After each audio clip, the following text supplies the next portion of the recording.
Welcome to Growing Better Together, a new show from the Mid-Ohio Regional Planning Commission where we connect with key leaders and explore the policy, partnerships, and opportunities shaping the future of Central Ohio.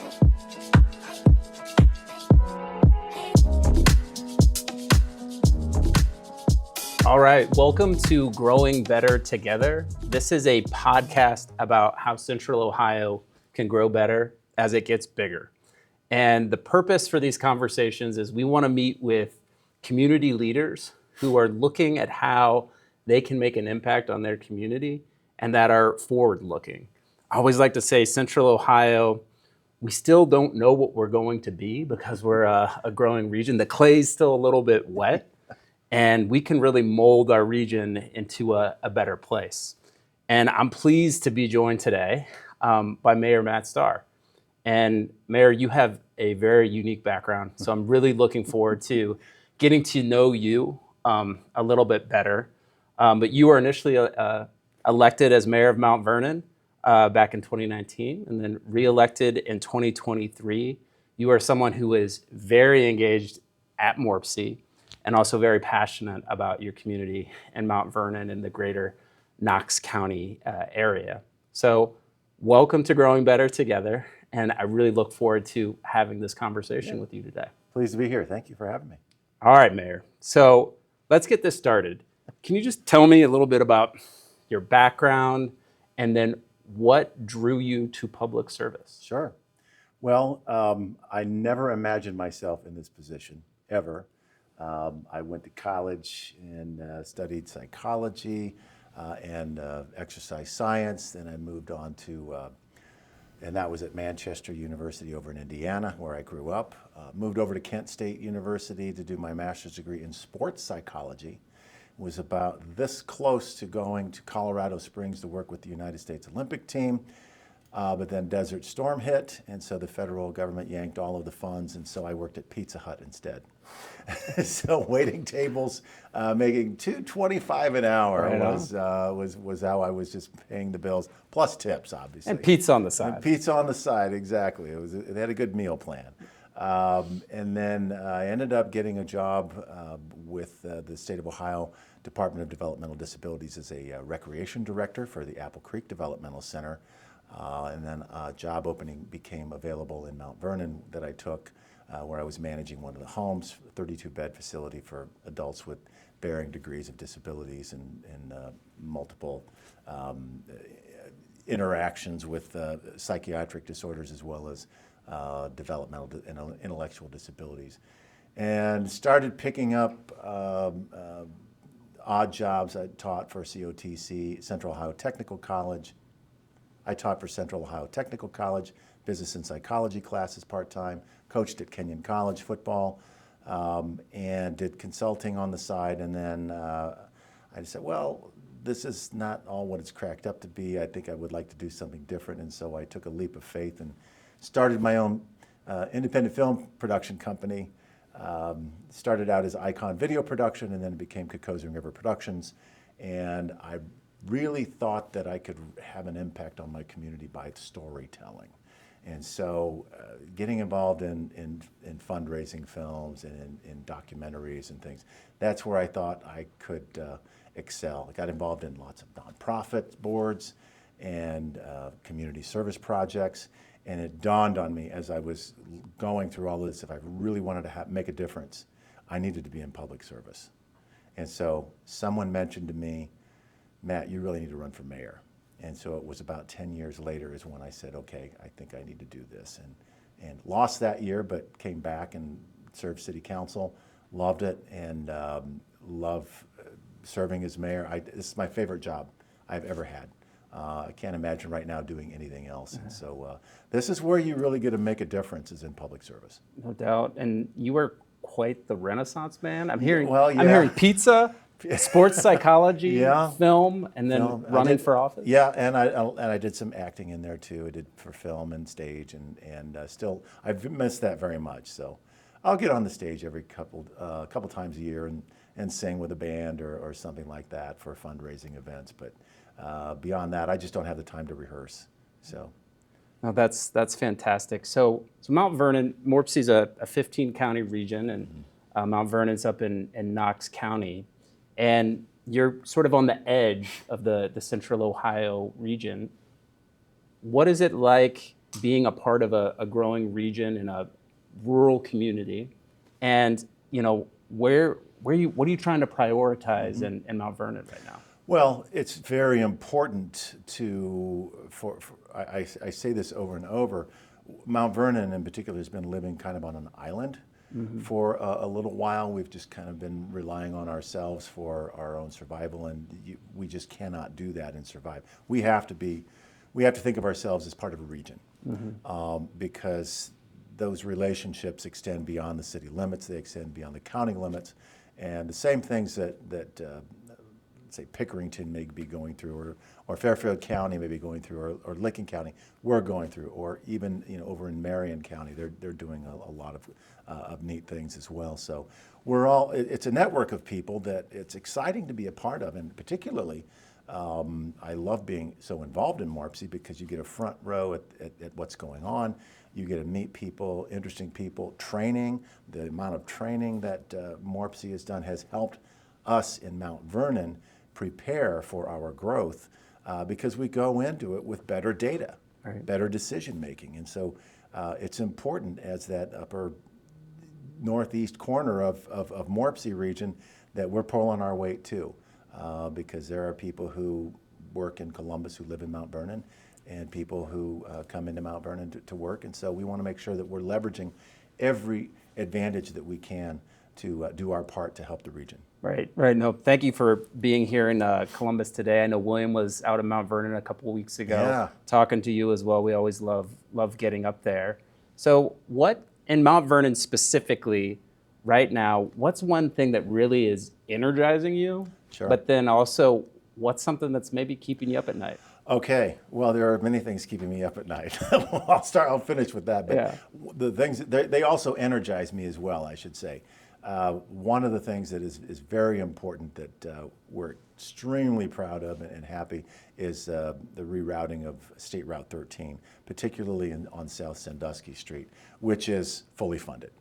So that's nice to not have to worry about that. And we have all the design work, it's shovel ready, and we're going to be breaking ground coming this summer. That's fantastic. And so that is going to check a lot of boxes, particularly with a lot of boxes with Morpsey, not only with transportation, but also with sustainability measures. Because we have, if you've been through Mount Vernon, you have to drive through these one-way streets that are narrow. Some of them are brick, and not always, people either love or hate the bricks, but neither here nor there. And currently, our elevation between the South Main Street Bridge and up to where our municipal court building is before trucks have to take the turn to go down is 60 feet. So that's a grade. Yeah. Rerouting this will take the trucks out of the downtown area and keep them just sort of on the outer edge of the central business district. But that elevation is only 6 feet. So there's air quality improvements, there's fuel efficiencies, and that's also time saved. And truckers have already, when are you gonna break ground? When are you gonna break ground? So we're excited for that. We also are seeing a great deal of housing happen right now. We sort of unkinked the hose in housing, and since 2020, what we have now is built, being developed, and that is on the books for being developed. We've added 1,700 new doors to the city limits. That's fantastic. And it's still growing.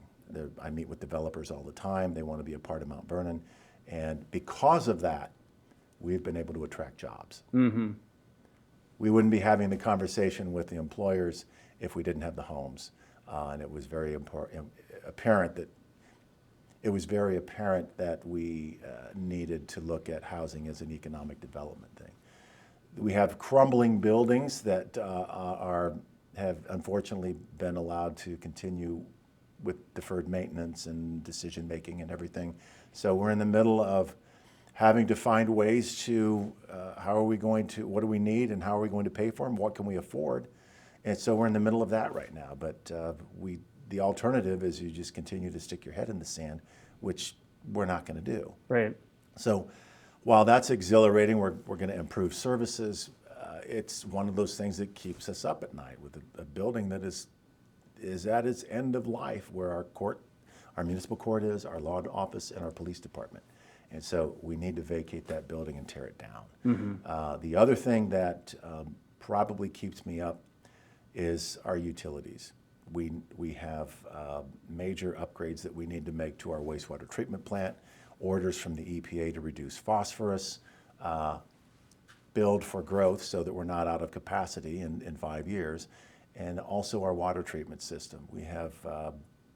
We're going to need a new water tower to handle the growth on the south end of town in particular. We're going to need to upgrade equipment of how we soften the water and disinfect the water, and that's going to take money. It's going to take investment, and so a water emergency. If our water treatment plant system failed, I would be beside myself.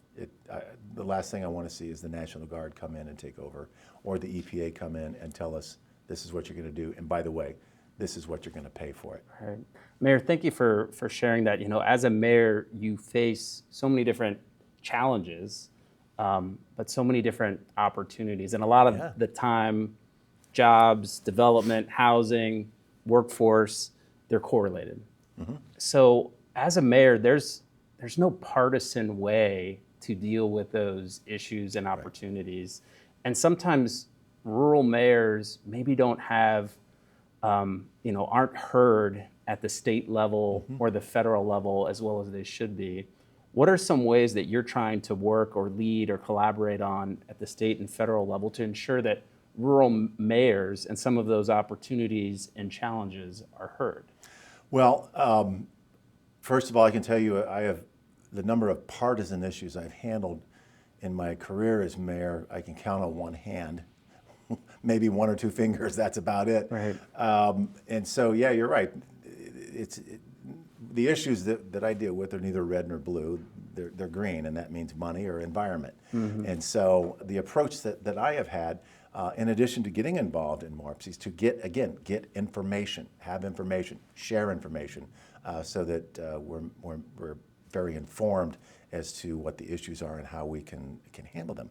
I'm also quite involved in the Ohio Municipal League, on their board of directors as well. They're our #1 lobbyist for municipalities, cities, and villages. There are 922 or 927 municipalities in Ohio. 2 out of every 3 Ohioans live in a city or a village. That's where most of the infrastructure is. That's where most of the wealth is created. And therefore, we need to protect that investment. We need to protect that. And so sometimes when I hear language from the state level coming back as preemptive or mandate or supersedes, I get nervous because that's taking away our revenue stream. And they know me there in Ohio at the General Assembly. I provided several opposition testimonial statements to different committees and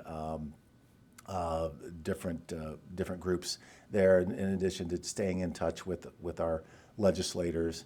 And our legislators are great. I mean, they always, it's easy to get a hold of them. They're wonderful. We may not agree on everything all the time, but hey, part of my job as mayor is to make sure that I'm advocating for my square footage, and that's 17,600 people. And if you're going to take away our tools and tell us to keep building, I've got a problem with that. Right. So they're going to hear from me. Yeah, no, thank you for your leadership and advocacy. You can always disagree without being disagreeable. So we've already established that you're a Renaissance man. Okay, yeah. One thing that I really admire about you is your curiosity. You're always improving, whether it's writing a book or going back to school. You are a doctor. You have a doctorate. Where did this passion for education and self-improvement come from? You're always learning. You're always doing something next. Well, I don't know exactly where it came from through my parents, or if it was just something that I kind of learned. I just knew that I just know, I think instinctively that if you're green, you're growing. If you're brown, you're dead. You know, and so why not continue to learn? I think we're all called upon to continue to improve, to continue to learn, and to be able to have an impact on your community. If you're not learning, you're not serving your community well. And so some of that is I see just as a responsibility. The reason I studied my doctorate in business administration was so that I could be a better mayor. And it is paying off because we have changed and started new systems in the city of Mount Vernon government and our associated boards and commissions and so forth that were never in place. And so we're bringing the structure that is necessary. Our employees, we now have a handbook. Oh my gosh. Because the reality is for if you look at even elected officials, there's really no training to, once you're elected, that is really structured. There are classes and there are workshops, but when you're elected, it's congratulations, you won the election, here are the keys, good luck. Yeah, no doubt. That's your onboarding program in Right. many cases. And I have interviewed other mayors, and it's even worse because races that are contested, the outgoing mayor completely sabotaged the office before going out. So the incumbent was not even starting at 0. Right. They were starting at -10, and it took them 4 years to just build up what had been lost in a huff and a lost contest. So with that, it's constantly learning, challenging ourselves, and I expect our staff to do that. And so I got to lead by example, and so that's very important to me that Mount Vernon is a learning organization because it's in our mission, which is to provide modern city services with an emphasis on continual improvement, equitable laws that support and respond to our citizens while we retain and attract investment in our community. And so you gotta if you're gonna be modern, you gotta stay current with what's going on. Yeah. So one point you mentioned there when we were talking about education is your leadership style, because whenever we meet with you in Mount Vernon, it's never just with the mayor, it's also with your team. When you became mayor, was that an intentional aspect that you wanted to bring to your team? To be honest with you, I didn't think about it at the time, but it became apparent that, okay, if we're really going to make this work, the mayor can't be the only one involved with MORPC. Mm-hmm. And so I had challenged our team, our leadership team in particular, hey, you need to know the people down in Columbus on Liberty Street because they need to be a phone call away from you if you have questions, grants, ideas, hooking people up with who should I talk with in the state? What legislators should I reach out to? Or with Jessica, who should I talk with for environmental issues? Or Parag, what transportation what transportation patterns are you seeing coming this way from, and what should we be looking for? And so, again, it's to give us that advantage and to get ahead of the curve so that we can plan appropriately. And again, provide those modern city services to our citizenry that is so demanding, and we know we need to do it anyway. Well, I know both Parag, Jessica, and I'll speak for myself too. We love working with your team and collaborating with you. Again, you're very engaged with MORPC. You serve on our executive committee. You serve on the Regional Sustainability Roundtable. You're also engaged with Corpo in regards to planning for rural infrastructure projects in the years ahead. What sort of, was there a, hey, we're in Mount Vernon, we need to be thinking regionally? Yeah. When did that happen? It happened, I recall the budget process at the state, the transportation budget process at the state. It happened before that, but it really sunk in when we were looking at Knox County transportation needs in particular, which is not Mount Vernon, but it gets people to Mount Vernon. We have roads on the outskirts of our county that let's say if State Route 229 or US 36 goes down, we're rerouting people on dirt roads. Mm-hmm. And so that's scary when you have to take a detour.